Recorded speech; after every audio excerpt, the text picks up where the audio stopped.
अस्सलाम वालेकुम dear students, कैसे हैं आप। आज का हमारा टॉपिक है टेम्पररी इंजंक्शन से रिलेटेड, जिसको उर्दू में कहते हैं आर्जी हुक्मनामा। ये ऑर्डर 39 रूल 1 से लेके रूल 4 तक चलता है।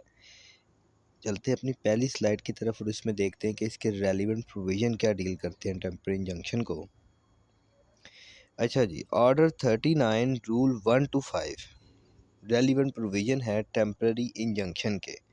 अगर हम इसको मिला के पढ़ेंगे तो सेक्शन में हम इसको क्रॉस रेफरेंस के मुताबिक सेक्शन 94 और सेक्शन 151 सीपीसी के साथ मिला के पढ़ेंगे। Section 52 to 57 of the specific relief act 1877 deal करता है temporary injunction, permanent and mandatory injunction, perpetual injunction. Section 94 basically disobedience से मुतल्लिक है कि अगर कोई हुक्मनामा जारी कर दिया जाएगा किसी की फेवर में, तो अगर उसकी खिलाफ वर्जी होती है तब क्या होगा। सेक्शन 151 से मुतल्लिक हम सबको पता है कि ये इनहेरेंट पावर है सिविल कोर्ट की, जिसके अंदर सिविल कोर्ट के पास इख्तियार है कि वो किसी भी चीज़ को एग्जामिन कर सकती है। ये 151 सिविल कोर्ट की इनहेरेंट पावर है। अच्छा जी, काइंड्स ऑफ इंजंक्शन में चलते हैं। तो काइंड्स ऑफ इंजंक्शन के अंदर इसकी टू टाइप्स हैं, temporary injunction, permanent and परपीचुअल injunction.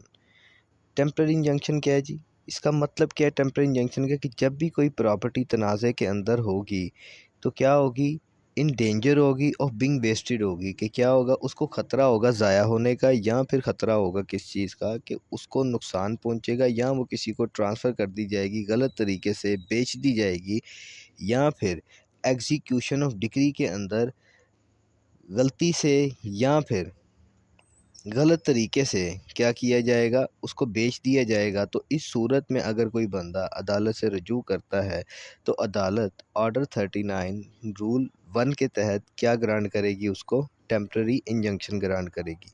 मज़ीद आगे कहता है कि if anybody violates a temporary injunction he may be committed to a civil prison and his property attach and sold. कहता है कि अगर कोई बंदा टेम्पररी इंजंक्शन की खिलाफ वर्जी करेगा तो उसको सिविल प्रिजन में भेजा जाएगा और उसकी प्रॉपर्टी को अटैच भी कर लिया जाएगा और उसको बेचा भी जा सकता है।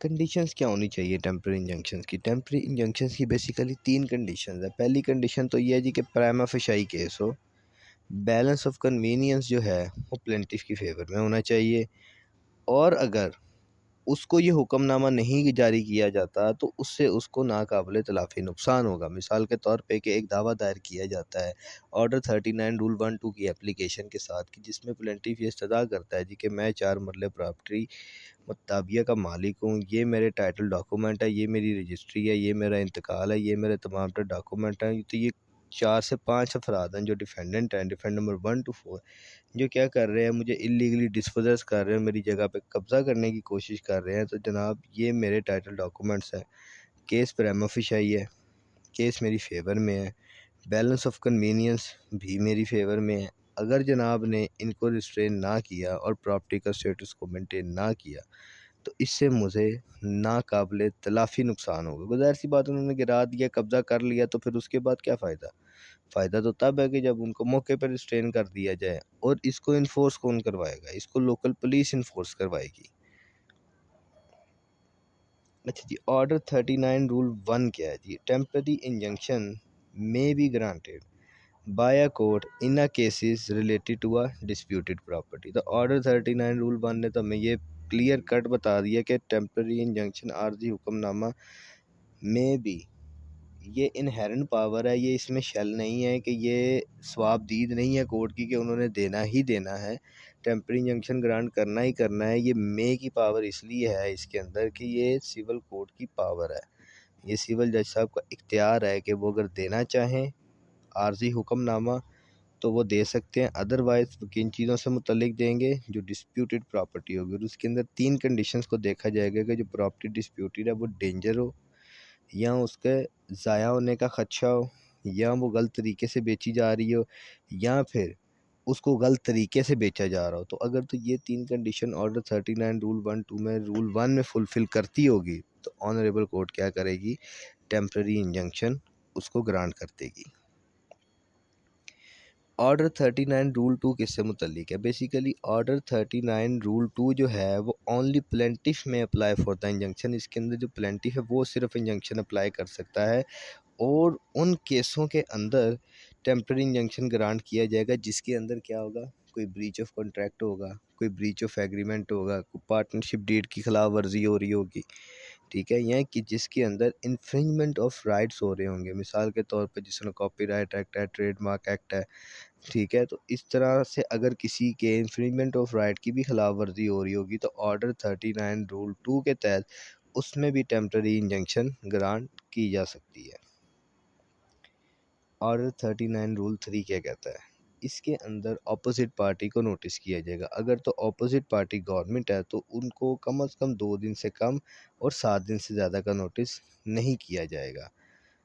क्या गवर्नमेंट के खिलाफ स्टे लिया जा सकता है? इसका एक वाइज सा आंसर, बिल्कुल इसका आंसर मैं ये चाहता हूँ कि जब सब मुझे इस तरह दें कि 2 वर्ड्स में बयान कर दें यस और नो में, कि दे सकता है कि नहीं दे सकता। अच्छा जी, duration of temporary injunction under order 39 rule 2 B, कि कब आर्जी हुक्मनामे को मज़ीद एक्सटेंड कर दिया जाएगा। तो जब कब किया जाएगा? ऑर्डर 39 रूल 2 बी के तहत किया जाएगा, और वो तब किया जाएगा कि जब क्या होगा, डिफेंडेंट नहीं आ रहा और जो प्रॉपर्टी है वो इन डेंजर और बिंग वेस्टेड का उसको ख़तरा है। तो क्या किया जाएगा, ऑनरेबल कोर्ट उसके पीरियड को एक्सटेंड कर देगी, और जो मेन केस होगा उसको प्रायोरिटी में रखते हुए उसको जल्द से जल्द प्रोसीड करेगी ताकि उसके ऊपर जल्द से जल्द फैसला आ सके। और अगर दूसरी तरफ से कोई आ जाएगा तो ऑब्वियस सी बात है उस पर रिटन स्टेटमेंट देगा, फिर जिस पे इशू फ्रेम होंगे। और ऑर्डर 39 रूल 1-2 के केस के अंदर जब भी कभी अपोजिट पार्टी आएगी वो जवाब देगी, जवाब के फ़ौरन बाद स्टे एप्लीकेशन पे बहस रखी जाएगी, जिसके अंदर इस बात का तयन किया जाएगा कि अगर तो स्टे बनता है तो एक्सटेंड कर दिया जाएगा, अगर नहीं बनता तो उसको उसी वक्त विकेट कर दिया जाएगा।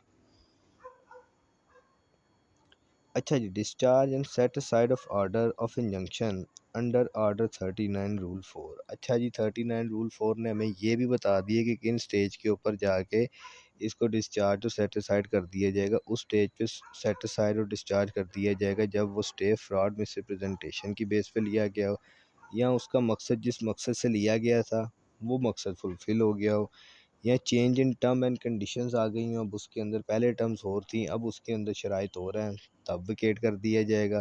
पोजीशन ऑफ द पार्टीज़ जो हैं वो अब चेंज हो चुकी हैं, या जो सर्कमस्टांसिस पहले थे, ये ख़तरा था, अब वो ख़तरा टल गया है, अब उनके साथ मुज़ाकरात हो गए, तो इन स्टेजेस के ऊपर भी क्या किया जाएगा, उस स्टे को डिस्चार्ज कर दिया जाएगा। मेरी पूरी कोशिश थी कि टेम्प्रेरी इंजंक्शन का टॉपिक हम इस तरह आसान तरीके के साथ पढ़ें कि हमें ना तो इसको कोई लेंथी तरीके से पढ़ेंगे जिससे हमें इसमें कोई मसला हो। तो मेरा इसलिए पूरी कोशिश थी कि हम इसको एक शॉर्ट से लेक्चर के अंदर अपने टेम्परेरी इंजंक्शन को लॉ गैड के हवाले से, एलएलबी के हवाले से जितना हो सके इसको बेहतर तरीके से कवर करें। तो इंशाल्लाह मिलते हैं अपनी नेक्स्ट वीडियो में। Thank you ji.